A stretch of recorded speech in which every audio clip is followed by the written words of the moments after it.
আসসালামু আলাইকুম সুপ্রিয় শিক্ষার্থীরা। আজকে আমাদের অ্যাসাইনমেন্টের যে টপিক সেটি হলো ষষ্ঠ শ্রেণীর চতুর্থ সপ্তাহের বিজ্ঞান।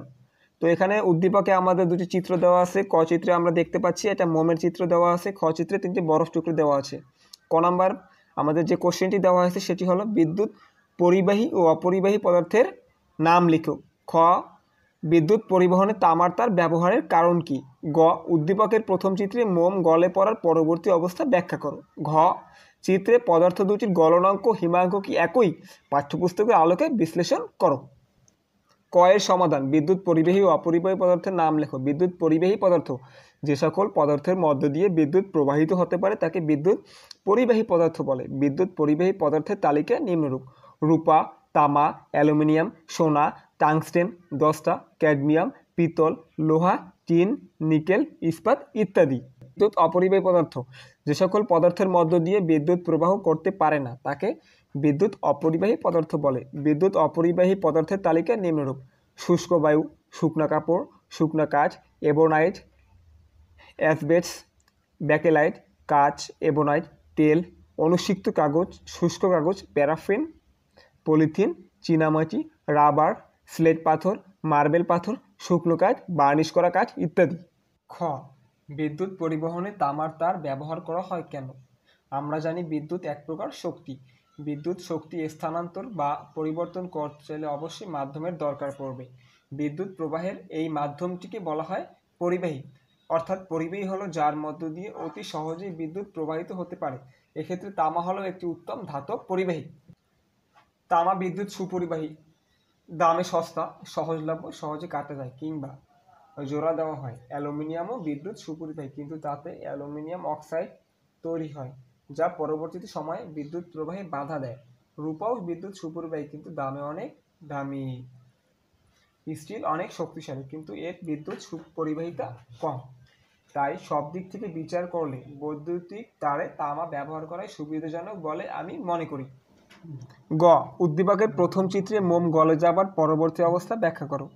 উদ্দীপকের প্রথম চিত্রে আমরা একটি প্রজ্বলিত মোম দেখতে পাই। মোম যখন জ্বলে তখন মোমবাতির একটি অংশ পুড়ে আলো দেয় আর আরেকটি অংশ আগুনে গলে মোমবাতির গায়ে বেয়ে পড়তে থাকে, যা কিছুক্ষণ পর আবার জমে কঠিন মোমে পরিণত হয়। তরল মোম থেকে কঠিন মোম হবার প্রক্রিয়াকে বলা হয় শীতলীকরণ। মোমের ন্যায় প্রতিটি তরল পদার্থে এমনটি ঘটতে পারে। উদ্দীপকের চিত্রে প্রজ্বলিত হওয়া মোম গলে গিয়ে কিছুক্ষণ পর আবার কঠিন মোমে পরিণত হবে। এই অবস্থাটি কি শীতলীকরণ প্রক্রিয়ার সাথে মিলে যায়। তাই বলা যায় যে উদ্দীপকের প্রথম চিত্রে মোম গলে যাবার পরবর্তী অবস্থাটি হলো শীতলীকরণ।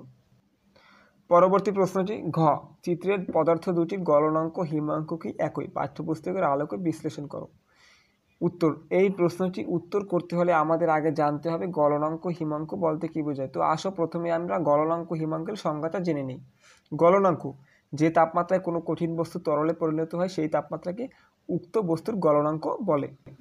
হিমাঙ্ক যে তাপমাত্রায় কোনো তরল কঠিন বস্তুতে পরিণত হয় সেই তাপমাত্রাকে উক্ত বস্তুর হিমাঙ্ক বলে। উদ্দীপকের প্রথম বস্তুটি হলো মোম। মোম 57 ডিগ্রি সেলসিয়াস তাপমাত্রায় গলতে শুরু করে, তাই বলা যায় যে মোমের গলনাঙ্ক 57 ডিগ্রি সেলসিয়াস। আবার 57 ডিগ্রি সেলসিয়াস তাপমাত্রায় মোম জমতে শুরু করে, অর্থাৎ মোমের হিমাঙ্ক হলো 57 ডিগ্রি সেলসিয়াস। তাই বলা যায় মোমের গলনাঙ্ক হিমাঙ্ক একই।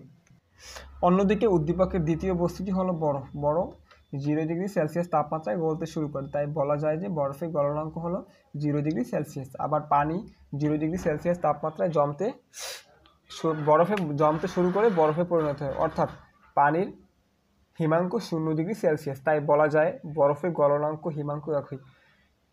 পদার্থ যে পরিমাণ শক্তি গ্রহণ করে তরলে পরিণত হয় সেই পরিমাণ শক্তি অপসারণ করে আবার সেটা কঠিন পদার্থে পরিণত হয়। উপরোক্ত আলোচনা লক্ষ্য করলে আমরা দেখতে পাই যে বরফের গলনাঙ্ক হিমাঙ্ক 0 ডিগ্রি সেলসিয়াস এবং মোমের গলনাঙ্ক হিমাঙ্ক 57 ডিগ্রি সেলসিয়াস। অর্থাৎ চিত্রের পদার্থ দুটি স্বতন্ত্রভাবে গলনাঙ্ক হিমাঙ্ক একই, কিন্তু পদার্থ দুটিকে আলাদাভাবে তুলনা করলে দেখা যায় যে দুটি পদার্থের গলনাঙ্ক হিমাঙ্ক আলাদা। প্রিয় শিক্ষার্থীরা, আজকে আমাদের ভিডিওটি এই পর্যন্তই। আমাদের ভিডিওটি যদি তোমাদের ভালো লাগে তাহলে কমেন্ট করবে, পাশাপাশি আমাদের চ্যানেলটি যদি তোমরা এখনো সাবস্ক্রাইব করে না থাকো তাহলে আশা করব সাবস্ক্রাইব করে আমাদের সাথেই থাকবে।